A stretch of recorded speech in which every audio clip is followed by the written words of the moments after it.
Hello, everyone, and good whatever wonderful moment of this day you are enjoying on your time zones, whether you are watching us or listening to us live now or later on through the recording. And welcome to another conversation, actually, the last conversation within our April series. And today we will be talking about maximizing HR strategic influence, and we will go deep into discussing effective stakeholder management. My name is Minola Jacques. I will be your co host for the next hour. We have Jessa, as usual, backstage taking good care of us. Now, I am a journalist by trade. I'm a change practitioner by choice. So I was so very much looking forward to today's conversation. I would love to welcome everybody in the audience. And also, just a quick request for help. Do drop us a few notes. Maybe just let us know where you're connecting from. And this way, first, we get to travel around the world through your notes. But at the same time, we will know that everything is up and running and you can hear us and you can see us and everything is working. We have an amazing lineup of speakers for today, and I will ask Jessa to help me bring them on stage. And as they settle into their Zoom boxes, I will just encourage everybody to use the chat generously. Consider this conversation as much yours and open to your opinions and your thoughts and your stories as it is ours. This is the best way to help the conversation to grow and also to help the community grow and learn from each other. I see Connecticut, I see North Carolina, so we're up and running. Canada, welcome everybody. And let's make the most out of what I am absolutely convinced will feel like a very, very short, too short of an hour. And I see that we have a lot of M first names, and Sarah, you bring in the diversity. So what I will do, I will start with a short round of intro. I will pass the e-mic around clockwise as you appear on my screen. And the first question is simple and twofold. First, please kindly introduce yourselves. And if you were to sum up what a successful, effective stakeholder management looks like in one word, what would that word be? I will give you a few seconds to think about the word. And in the meantime, I will tell everybody in the audience this question is open for you as well. So, how would you sum up the success of effective stakeholder management in one word? Megan, welcome. So good to have you today. Thank you. Not a lot of time to think of my one word to sum up a successful stakeholder engagement. What a great way to start the conversation. I think the first word that came to mind for me is empowering. And then to just give a little bit of my background, I'm based in New York City, and I've spent over a decade in talent management, performance management, organizational development, all that fun stuff. And then I'm an avid runner. So I'm sure I can work in a running story over the next hour. Wonderful. Thank you so very much. Marianne, thank you for joining us. Good to see you. Good morning. I saw Michelle French is joining us from North Carolina. I'm with you, Michelle, here in Wilmington, North Carolina.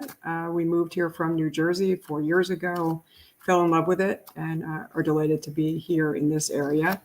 I am a practitioner. I have been an adjunct faculty member at NYU. My clients really enjoy the combination of having 1 foot in academia and theory and 1 foot in practical application.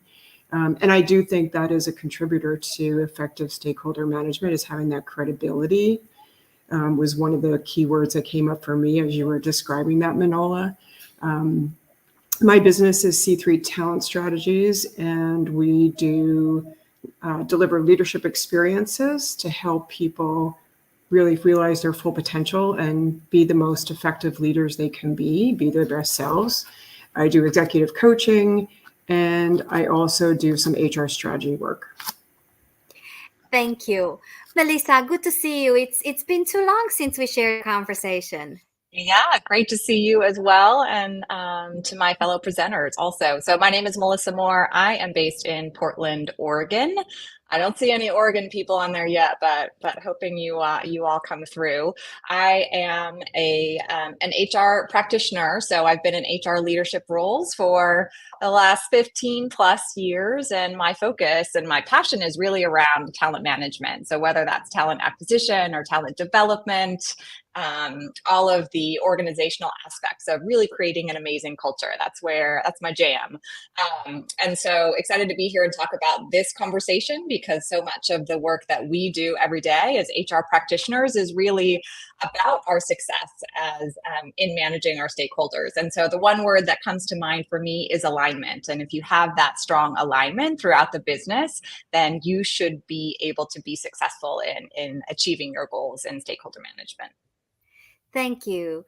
And Sarah, so good to have you with us for this conversation. Good to see Thank you. you so much. It's so good to see you too.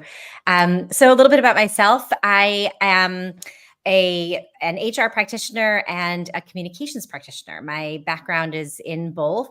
I've kind of shifted back and forth over the course of my career. I'm a former chief people officer in a marketing agency. I'm currently managing my own business, which is a cross between communications, HR, people management, and coaching. So I have a lot in common with everybody on this group. Megan, I also am a runner. So side note, we can talk about that offline. And I am in New York. So maybe we could go for a run together sometime. When I think about effective stakeholder management, the first word that came to mind for me was heard. Because people need to know that you heard them, that that it matters what they said, and that you considered it and factored it into your decision making. They may not like the end result, but they know that they were heard. So that's my word. Thank you. So we started off in full force with empowerment, credibility, alignment, and heard. What wonderful conversation can these words are, and already so many mental post-its up in my head. And let's move forward and collect them as we go. Before we dive very deep into the topic of today, I was thinking back to many conversations, and especially if I'm not mistaken, our February series, which was Hacking HR for HR. And one thing kept popping up, that as much as we want a different world, we are still in a reality where a lot of HR influencing happens as influencing without authority, oftentimes without direct authority. So I would just like to bring in this point and invite you to maybe take just a very few minutes to create the outline of our conversation. So how much of influencing comes from a place of authority, and how much of influencing comes from a place of without direct authority as we go about working HR magic in our organizations? And you probably know this by now. I always open diagonally. So I will ask Melissa, be our pioneer on this one, and then everybody, unmuting competition is officially open, and jump in and build your own conversation. Melissa, please. All right, yeah, let's do it. So a few things come to mind for me in terms of influencing without authority versus, right, do you have that, whether it's structural or role-based kind of power or authority, and what those dynamics are in the organization.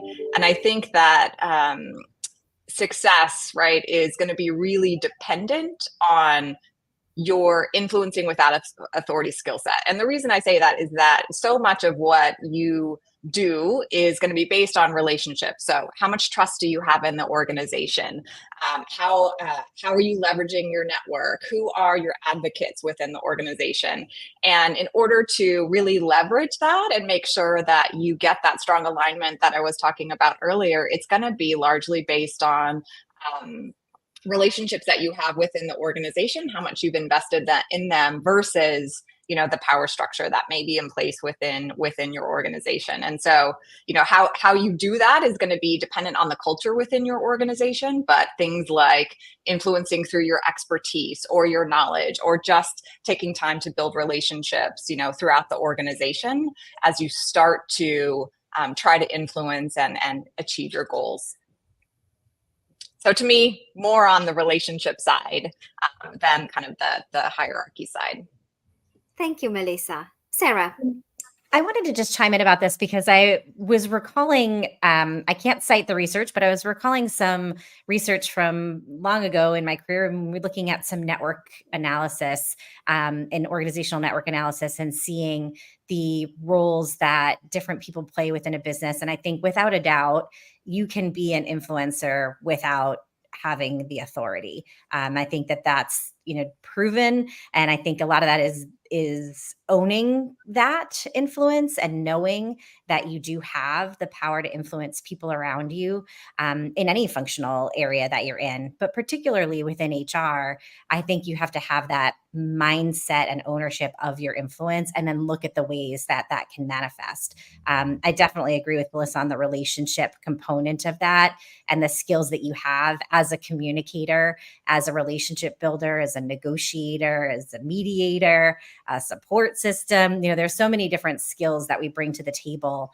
in the HR function that set us up well to have positive influence. And so I think my first message, and I'll repeat it again, is, own your influence. And the second is to really build those skills that make you a strong influencer and use it for good, to be really clearly aware of the effect that you have on people and how to work that in the right way. Let's see who stays safe from the hot seat of going last. Who finds the unmute button first?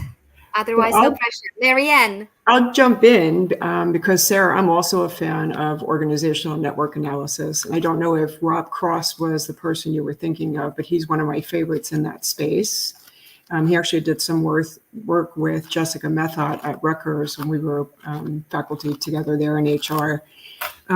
Excellent piece of work that helps you identify influencing talent in your organization that are not where you think they are on the org chart. They're often further down or in different departments. They're connected to different people. And they're the ones everybody goes to when they can't figure stuff out. They're the ones people go to when they're struggling with a manager and they don't know how to deal with it. And they're tremendous points of influence and can be leveraged. There was discussion at one point of organizational network analysis actually becoming a tool for talent management, right? Like either replacing our traditional 9-box or in addition to our 9-box, because it's such a powerful component to find the influencers in your organization. But back to your question, Manola, for me, it's a yes and. I think even if you have the authority to make the decision, you need that influence to get the buy-in, and like Melissa stated in her one word, the alignment to what you're trying to accomplish. So in either case, whether you have the direct authority or you don't, I think it's a yes and answer where building those skills, having that influence, your ability, I like to describe it as making your idea their idea, right? When you can be in a room and ask great questions and open up new perspectives and get them thinking about things in a different way, you often come to that place of alignment and agreement about what actually needs to be done. And then you have the buy-in to actually make it happen, right? It's not just the decision, you need the action behind it to get the powerful outcomes that you need to. Since I get to go last, I get to build on all the amazing answers. So yes, yes, yes.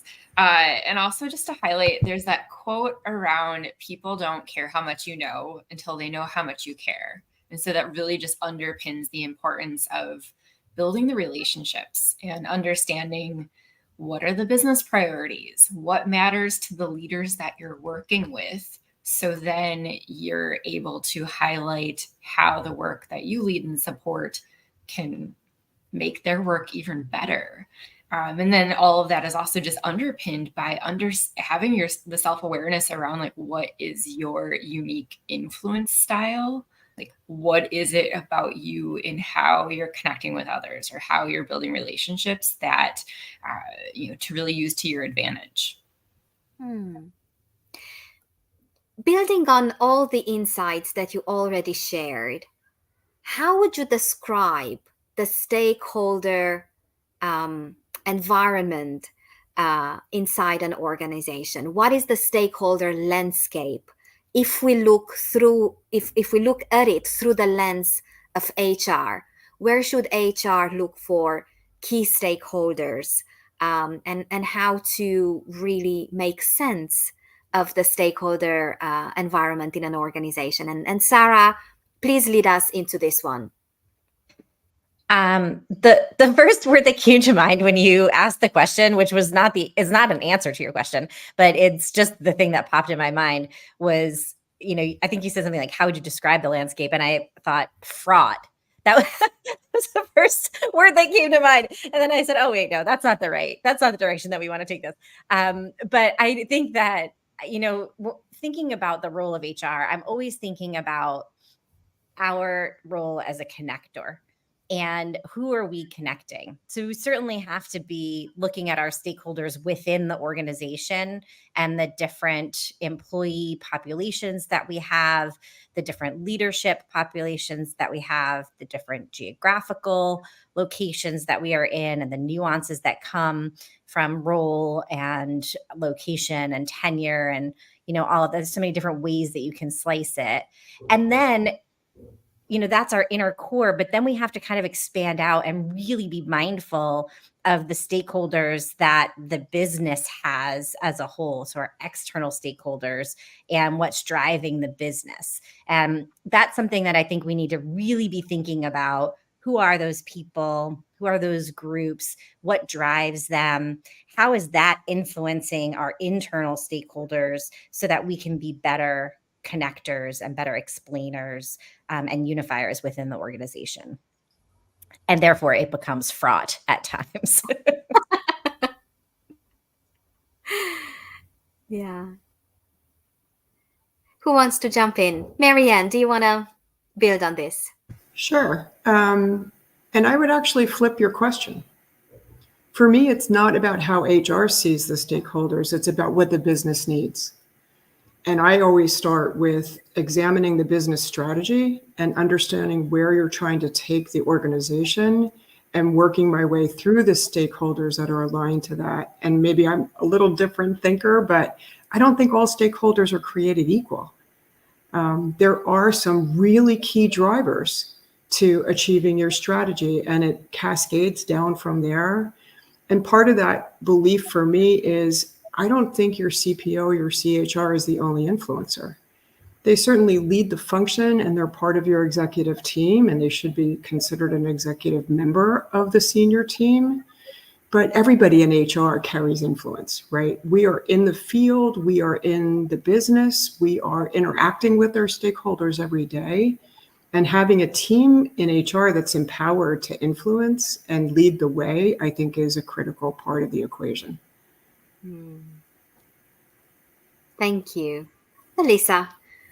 I'd probably add to that too. It's really going to be dependent on, the type of organization you're in. So are you in a founder-led company where the CEO is really, right, you are trying to implement their strategy, their vision for the company, and bring that vision to life through your HR practices. And so, when I think of Manola, to your question, I was kind of thinking of the org structure, right? So is it the CEO? Is it the CFO? Who are my partners in finance or legal? And so really understanding the landscape of and culture. And then depending on what project you have in place, to Marianne's point, those stakeholders may vary, right? It may, if you're really focusing on a talent management team, it may be, right, the core of your organization. So that might be, the R&D function or another function, depending on, the type of organization that you're in. So kind of I envisioned that map that we were talking about before, which is, all right, how do I,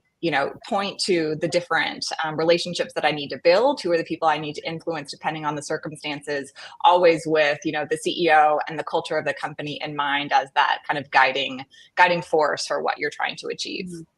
Yeah, a little fun fact to go along with what Melissa was saying. I joined a company as a CHRO. The woman who preceded me had been in that seat for 30 years. And when I started my onboarding, I was interviewing all the stakeholders. I interviewed like 30 different leaders to understand culture, strategy, what was going on. And I asked them, how was HR servicing their business area? And you know what they told me? No one ever asked. I was like, absolutely, I guess. Like, nobody ever asked you what services we were providing, how we were supporting you. Nothing.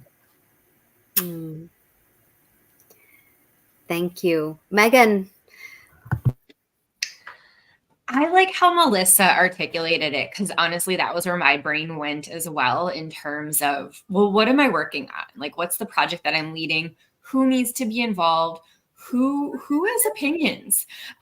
Who's going to be extra vocal that it really matters that I spend some extra time building the relationship, but also getting to why this path forward, why now, why this initiative, and also being mindful of where might I might just need to like work through, say, HR business partners versus going to members of the executive team. And so a lot of that just has to do with understanding the landscape. Who are the players? Like, what matters to them? Like, what are the things that they care about? I've been in organizations where, the CFO was all about employee engagement. And so always needing to make sure that I brought them in earlier, versus, the head of sales was like, whatever, just tell me when and where, and I'll show up. I don't need to know how the sausage is made. So just, I think that savviness of understanding in your organization, in your culture, like, who are the players, and how can you best connect with them? Well, you actually reminded me of two things that happen almost without exception in all my change-related conversations in my daily work. One, whenever we talk about stakeholder analysis and stakeholder management, the pitfall of oftentimes prioritizing high maintenance stakeholders as priority stakeholders is very, very close by. And the other one, and I love doing this, and it's actually inspired by a therapy session I was in many years ago. I was tasked by my therapist to go home and build a list of things that give me joy. And I was a recovering corporate consultant. I almost put together an Excel pivot.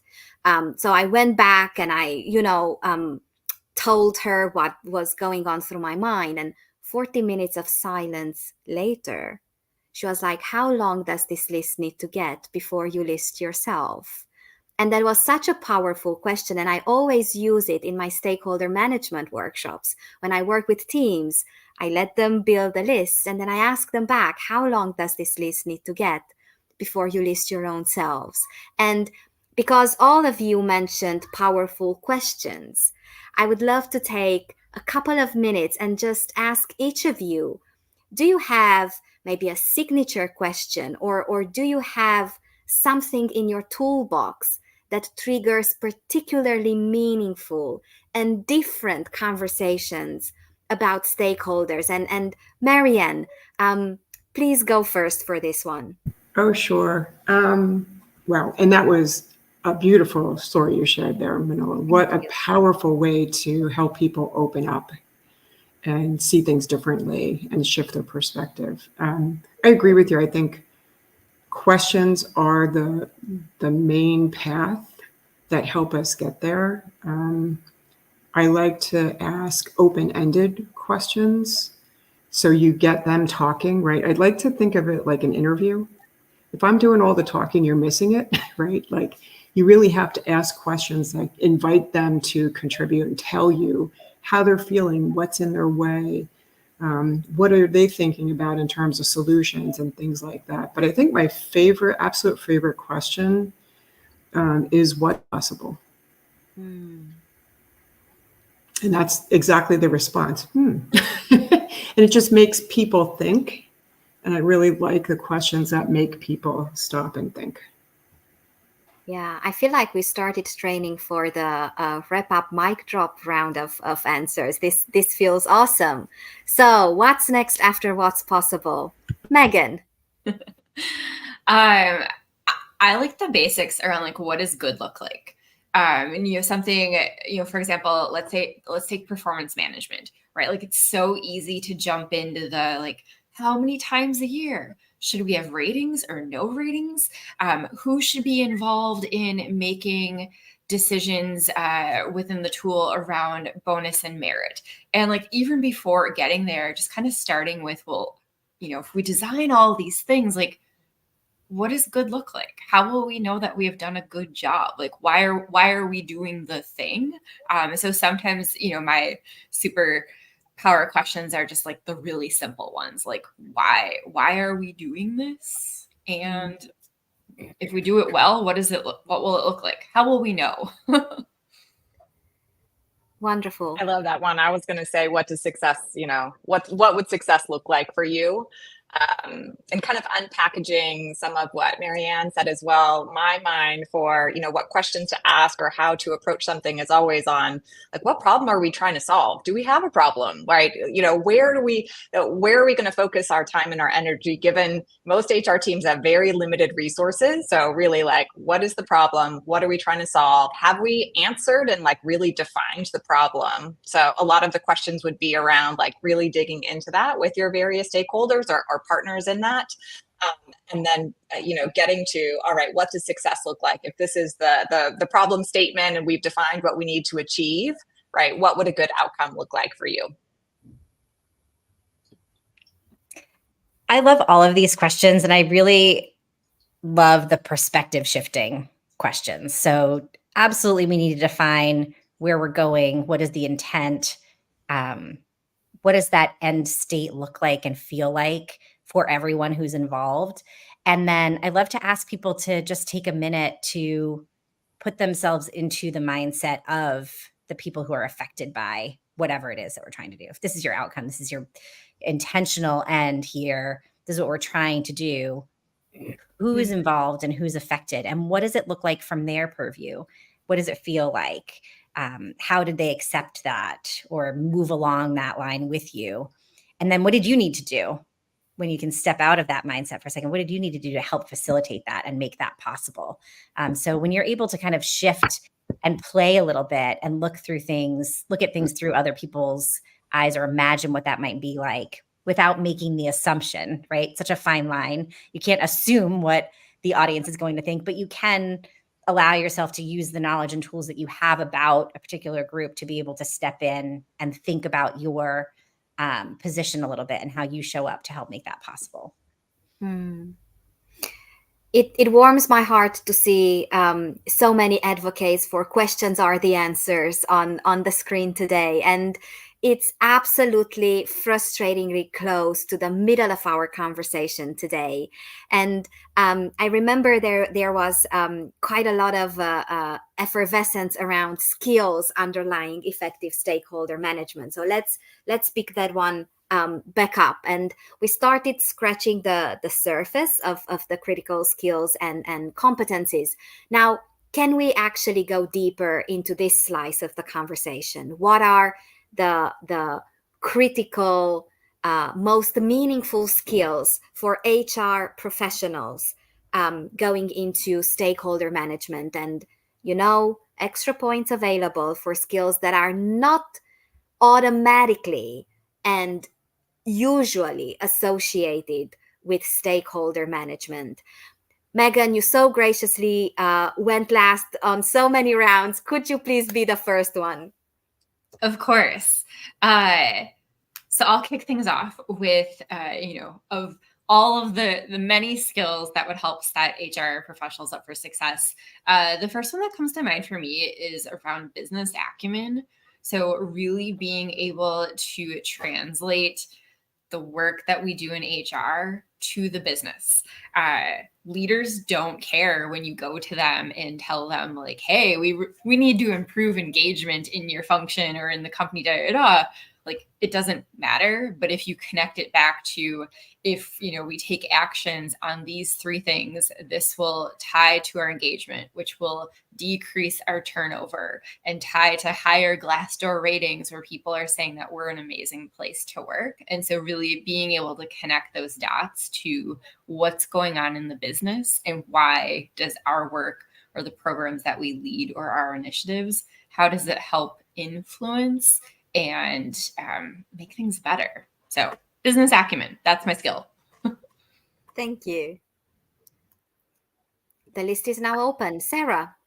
I'm going to, so you probed, Manola, there's a bunch of things that came to mind really quickly for me, but when you said, not the typical, not the ones that come to mind right away, it forced me to kind of look a little bit deeper. And the answer that I came up with is you have to be bold. And is that a skill set? Yeah. Yes. You have to practice that sometimes if it's not of your nature. And just, thinking about my own career progression, the thing that I've bumped into time and again, I think a lot of HR people, this happens, is you're a caretaker, you're a support, you want to help people. And so coming along with helping is sometimes fixing. And so being able to kind of suspend that is really important.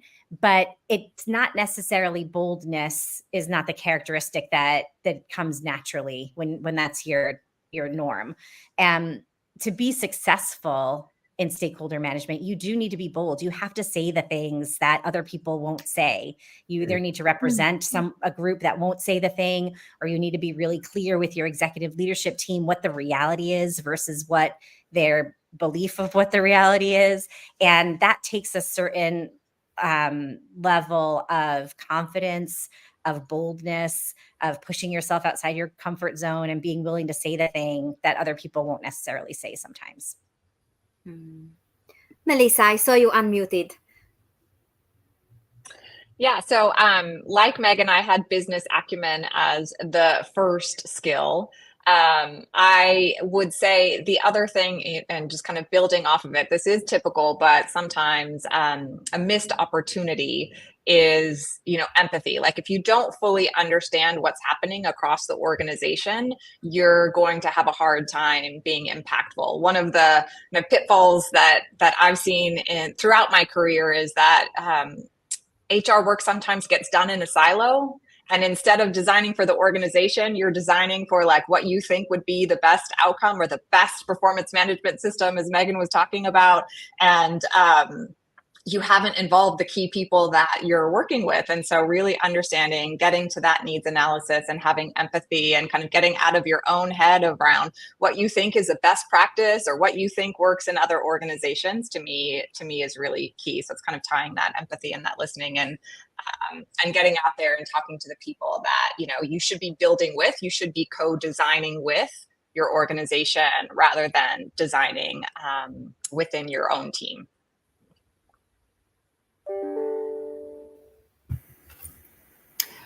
All great comments. I couldn't agree more with business acumen. It's just that's almost table stakes. If you don't have business acumen, you probably shouldn't be in the seat that you're in. But there's 3 C skills I think are critical to leaders when it comes to effective stakeholder management. The first C is being a good coach. It's being able to ask those great questions and approach it from a coaching perspective where, they have an agenda. You have to understand their agenda. You have to be able to get them to unpack what's in their way and things like that. The second C is having good consulting skills and being able to lead them through the conversation and get them to a collective outcome that works for the good of the organization and the good of its people.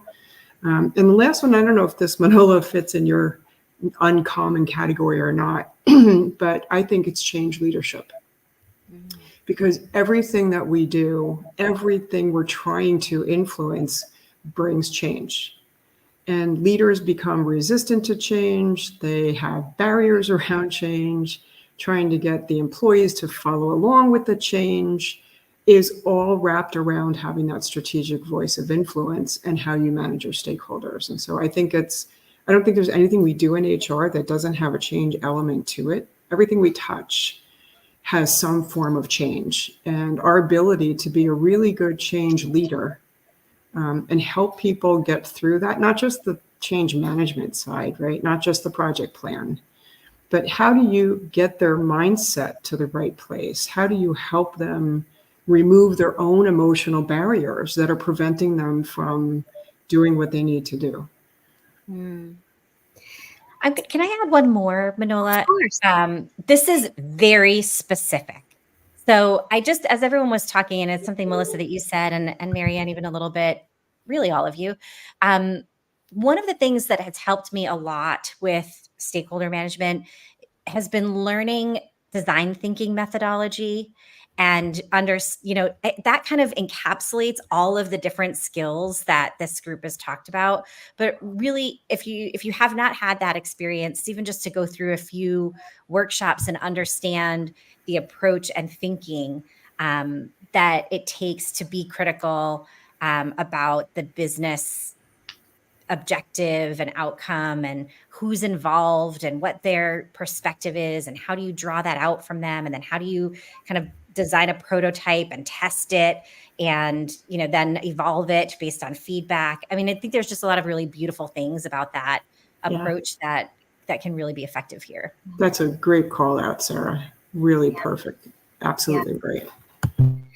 Well, countless extra points going out to everybody. And I also saw quite a lot of inputs coming in from the audience. So extra points going that way as well. And I hope you will accept a different way of saying thank you for this wonderful round of answers. And I would like to bring a few skills that I personally found particularly helpful. So one of the questions that I hear most often is, oh, so when you go into this bit of change work, what will you be using? And I said, I only believe in three things. Everything else is logistics. So I believe in curiosity, courage, and compassion, oftentimes with self before each of these words. When it comes to stakeholder management, I also found cultural competence, especially in decision-making environments or under pressure. The very intrinsic, innate cultural traits that we all have come out to play. And we need to understand what are the cultural nuances of especially senior stakeholder behaviors. But also back to your point, Sarah, how impacted people react. So there's a very strong cultural nuance there as well that augments and creates an echo chamber for everything. And the last one, and I will wrap my blabathon right here, is the ability to hold paradoxes. As you interact with people that have such incredibly diverse perspectives on the same topic, simply sitting without judgment and holding all these different opinions and sit with the kaleidoscope of their experiences is just extremely, extremely helpful. Now, I try to ask this in as many panels as possible because we are very aware and very mindful and of the fact that there are many people in the audience who are an HR function of one. So keeping that reality in mind, what would you highlight from what we already covered? Where would you recommend them to place most focus? And if they have one more ounce of energy to invest in stakeholder management, how would you help them think differently of creating most impact? And I will go for popcorn style for this one. So as inspiration strikes, just jump in. So I'll start. I have been an HR department of one, and what has helped me the best in that role is really the network that I had within the organization. This goes back to what Melissa opened with relationships. And what I found is that people really do care and they really do want to help. And so if you can be, and some of this is part of your role already, understanding the skill set of your organization, the strengths of the organization, and being able to tap into that to help further the objectives of the organization and to be able to create a 1+ and have that building effort is so important. So those relationships, that talent management component, you're really looking at what you already have and how can you most easily make that bigger than yourself. And I think that's really tapping into the kindness and caring and skills of others that you have within the business. I'll jump in next. Having been a talent management department of one, I think what worked best for me was a regular cadence of touch points.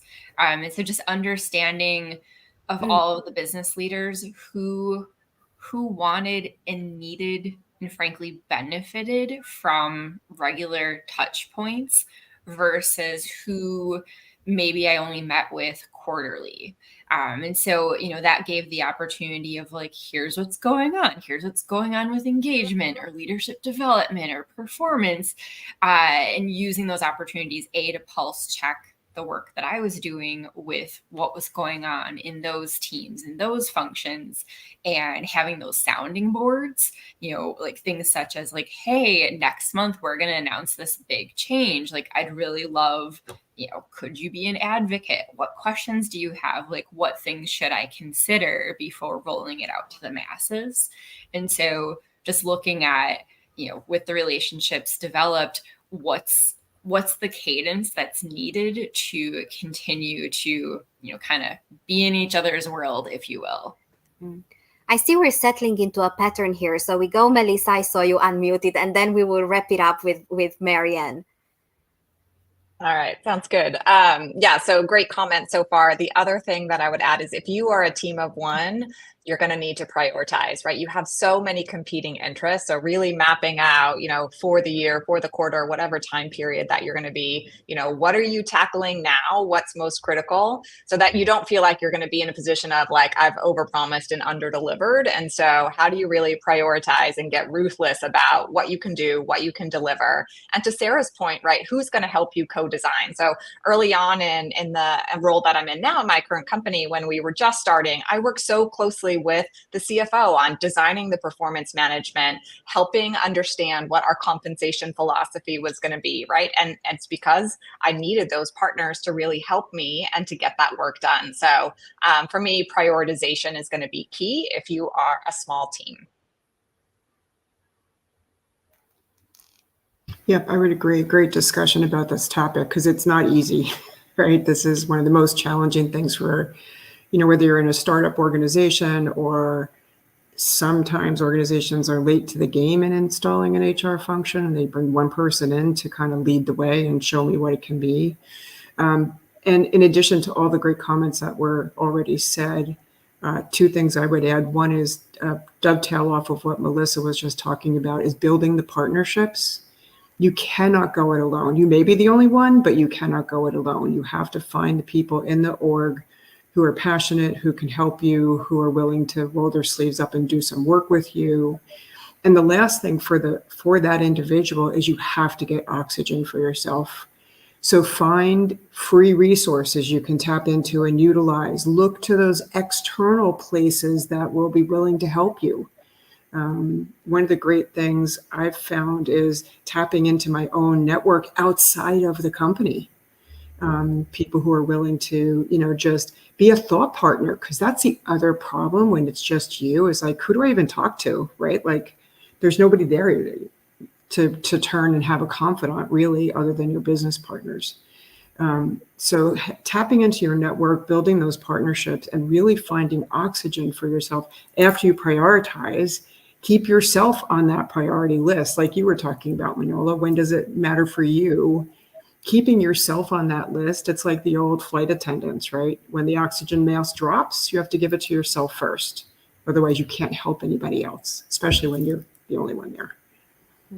I just got to give a plug for the Hacking HR community for the That's exactly HR what I was gonna departments say, of yeah. one. Like, when you say like, think about your network, it's your network, your personal network that you have, but it's also this incredible network of HR professionals from all different types of organizations. I found that to be very helpful in the roles that I've been in. And one last thing that I will add is that even if you are in a department of one, you are not alone. And building that mindset and working with your CEO that this is everyone's job, especially at that executive leadership level. We all play a role here in helping to support our people and make sure that we're developing the culture that we want as a business. So I think, even just the mindset of like an HR department of one, how do you spread that responsibility out and share that responsibility across the business? Wonderful. Now, I guess the traditional way to ask this next question would be, what has been your biggest, most important learning so far when it comes to effective management, stakeholder management? But I'm a change practitioner. I have a tense relationship with traditional. I can't do it for to save my life. So I'm gonna ask it with a spin. What has been the most meaningful unlearning that you went through in your journey towards effective stakeholder management? And I will give you a few seconds to think about it. I will just take this opportunity to welcome everybody who joined over the past half an hour. And before we start getting those questions, I will just anticipate them.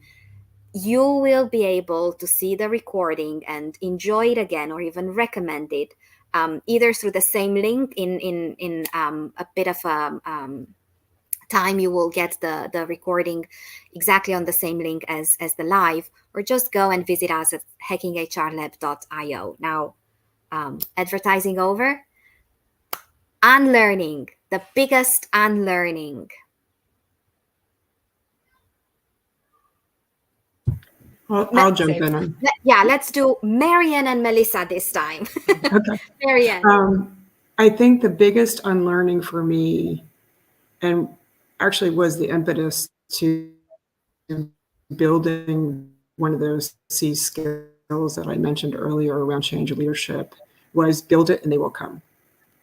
They don't come. So you have to have, those change leadership skills, really getting your relationships. It's kind of the culmination of this conversation of what makes, a strategic voice of influence be effective with your stakeholders. It's all of these things, but working on the premise that if you do it right and you put the system in and you train everybody and you put it out there, it's never enough. You always have to have different support mechanisms, the formality of change leadership, right? Do briefings and have champions and all those other parts. But it's much bigger than just putting a project plan into place. You really have to have all the support mechanisms around it to make it a success. And so, it was a great movie, and yes, they came, but not when you do it in an organization. Thank you. Melissa. One of the things that has been true for me in my current role, and I think that is often a struggle for people who, they want to deliver the perfect product. So you're like, oh, it has to be this fully formed idea or this perfect presentation or, whatever it may be that you're trying to deliver. And I think you're going to be better off trying to have like milestones throughout the process that you're in to really say, here's where I'm at with my thinking. Do you agree? Get that alignment along the way, rather than saying, oh, I'll come back to you in a couple of weeks with this perfect thing, right? You're going to have to do rework and you've missed that opportunity to maintain that alignment. So I think this is obviously culture dependent, your organization dependent as well, but that's something for me that has been a really powerful learning that I think I'm, even still working on in terms of how do I get that right balance between what I'm delivering and building along the way. Thank you. Megan, would you like to go next? I think an unlearning for me, the world of HR and just like the nuances of how we title our work, talent management, organizational development, talent development, leadership development, training development, like all of these words, like they make sense to us because this is where we spend our time and we're very passionate about it. And so we know these things. And for me, some of the unlearning is like letting go of, well, here I am an OD practitioner and this matters. And when I'm interacting with those in the business, like they just see me as HR, and having to understand like what is their perception of HR is to them, is HR somebody who fires them? Is it like, oh, I come to you to find out how I pay people? And so just like unlearning these things matter to us and we know all the nuances, and being really mindful of like outside of our HR bubble, it's squishy and people sometimes like the perception is we're all seen as like the same, even though there's that differentiation, which, ties in a little bit of like, how do you market yourself with your stakeholders? How do you market yourself with your peers? How do you help others understand your area of expertise, because they're not going to get it from your title.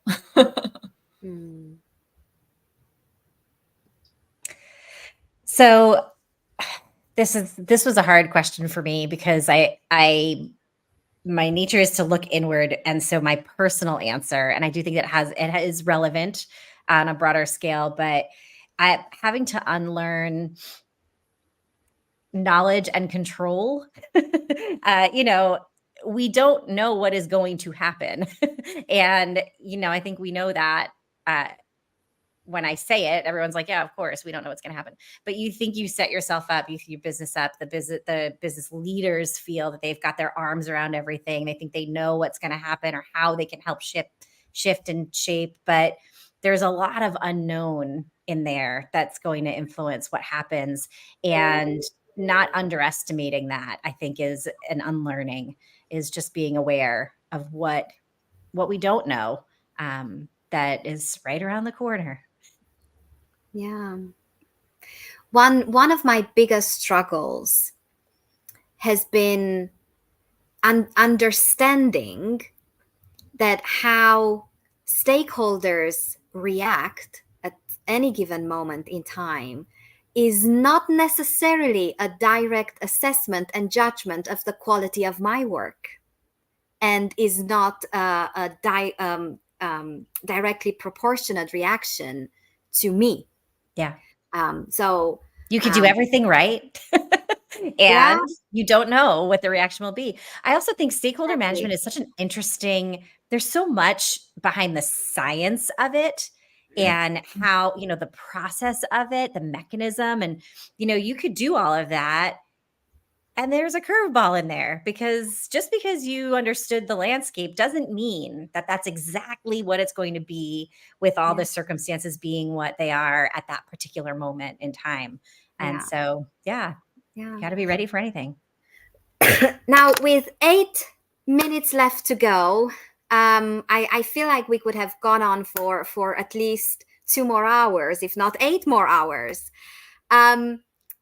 Let's call this the free topic round of answers. So the floor is yours. You each have roughly about 2 minutes. You can either go back to some of the points that we already touched on and build on them, or you can bring in something that is particularly meaningful to you and you want to leave with our audience. And just in the interest of time, I will pass the e-mic around again, just as we started clockwise. I will ask Megan to go first. So whatever you feel right now in the energy of this conversation that is particularly important for you to leave our audience with. Yeah, just to underscore the importance of relationship building, self-awareness, and also take the time up front to build those relationships. I love the notion of when you take on a new role or join a new organization and just spending the first month or two getting to know people, understanding them as humans and their background and why they said yes to the company and what drives them. Because building that up front will then help when you need their buy-in on change management or a new initiative, or you're looking for advocates, or you're looking for the like, hey, what's actually happening in the business that might derail this HR program from moving forward. So that would be my one big takeaway. Thank you. Marianne. I'd like to build on something Sarah said earlier around being bold. And I'd invite people who are on this webinar with us today to think about where they're standing. And I like to use the metaphor of the ocean waves. Are you standing facing the wave, knowing that it's coming at you, knowing that it might hit you, it might knock you out? Or is it a low wave? Is it tranquil? What does it look like? Or do you have your back to the waves? and maybe you're not seeing what you need to see. Maybe you need to ask more questions, build more relationships, interject yourself deeper into the business. But which way are you facing? Are you looking at the waves and understanding what's coming at you, or do you have your back to them? And then figure out where you need to go from there. Thank you. Melissa. I would say, as I was reflecting on, some of the things that I'm a tool geek, right? So I loved, how can I automate this? Like, what process flow am I going to use? And it's always enlightening to know that, like, other people, they don't think like me, right? So how do I make sure that I'm delivering something to how they want to receive that information? It goes to building relationships and knowing your audience, but like, how are they going to receive information? Do I need to put it in a different package? Do I need to deliver it in another way? And thinking through each of those, your key stakeholders and how they want to receive information. And it may be different for each of those key ones. So how are you going to plan accordingly? So to Marianne's point, you don't get hit by that wave because you deliver something and they're like, what is this? So yeah, know your audience. Sarah. I think I'll go back to what I started with, which was to be heard.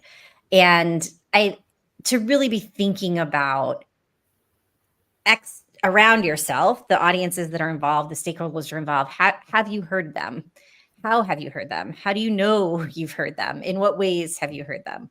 What are they not telling you? And how do you start to uncover some of that? What do you not know? And then really also just looking at your own self. Have you been heard? Have you articulated yourself clearly? Have you represented the information objectively, but soundly? And, that kind of goes both ways. And that just the importance of being heard. Someone had made a note in the chat early on about belonging. And I think, being heard, if you've been heard, you feel like you matter, you feel like you belong, and you can accept things that are, like I said, you may not like the outcome, but you can accept it when you feel like you're part of it. I just would encourage everyone to think about that. Like, how have you heard people? How have you made sure that you've been heard? And, then go with the flow from there.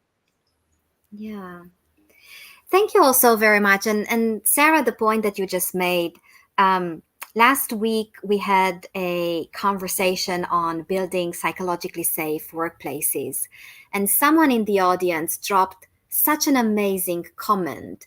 And they said, if you can't see me, you can't lead me. And everything that we talked about today, we can paraphrase that, if you can't see your stakeholders, you can't influence them. So I just got reminded of that incredibly powerful comment that I have been using with royalties stacking up ever since.